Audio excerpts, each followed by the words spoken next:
Everything is fluid. Everything is temporary. And to expand upon that, the things change. Your relationships with people will change. The person that you were best friends with in high school, the reality of it is you can get in a disagreement over a girl and you'll never talk to him again. Um, your dog dies, your mom dies, everything changes, everything is fluid. And so what's really good today might not be good tomorrow, but what's fucking terrible today, well, it doesn't have to stay terrible.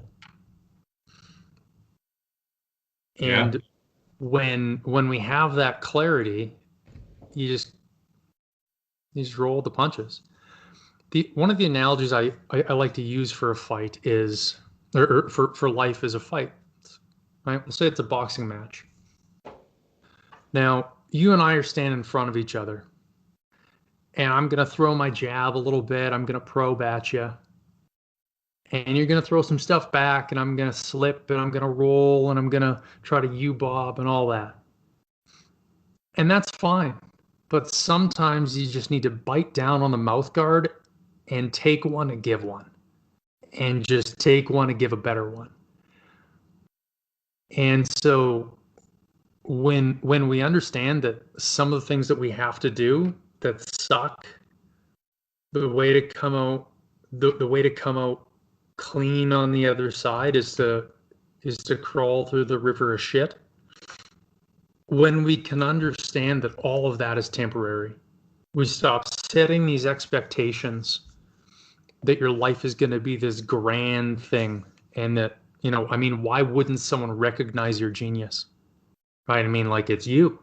You clearly have an IQ of 105. Why wouldn't they think that you're the smartest and the brightest and the tallest and you hung like a Shetland pony? Why wouldn't they believe all those things to be true? Who cares? Right? Life isn't going to be easy. Don't set the expectation for yourself that it is, and you'll be happier. If you set the expectation for yourself that your kids are never going to die, that your wife's never going to leave you, she's never going to cheat on you, that your job's not going to end. If you have the expectation that you live in this fairy tale world like that, and any of those things happen, it's really easy to get sucked down into this pit of despair. And people turn to the bottle, they turn to all sorts of things, and escapism. And in some cases, it's you go talk to somebody that's homeless or somebody who's an alcoholic or somebody who's going through rehab. And if you can get them to distill down, you can take them back. You can find that there was typically an incident that just caused them to break. And it put into sequence, into initiation, a chain of events that led them to living on the street or losing everything, losing their marriage, wind up, they lose their marriage, they lose their job, they can't see their kids, and they're in jail on a domestic violence charge. So when we go through and we can set the expectation of things will change, things are fluid, things aren't going to be easy. It's just easier to be happier. It's easier to be stoic about it. And then building little mantras, right? Some will, some won't, so what? Right? Some guy at work calls you a goof or whatever, right? For anyone that doesn't know, in the penal system in Canada, getting called a goof is one of the biggest insults. It's really weird.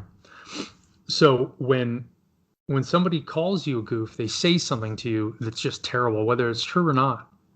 You just have this canned response, this mantra that you say to yourself. I've been I've been called worse. I've heard worse from far better people. And so it's going through and finding ways to manage that. And it makes us happier because we don't have the lows. We don't dwell on the things that we can't change. and we focus on building the strength to change the things we can.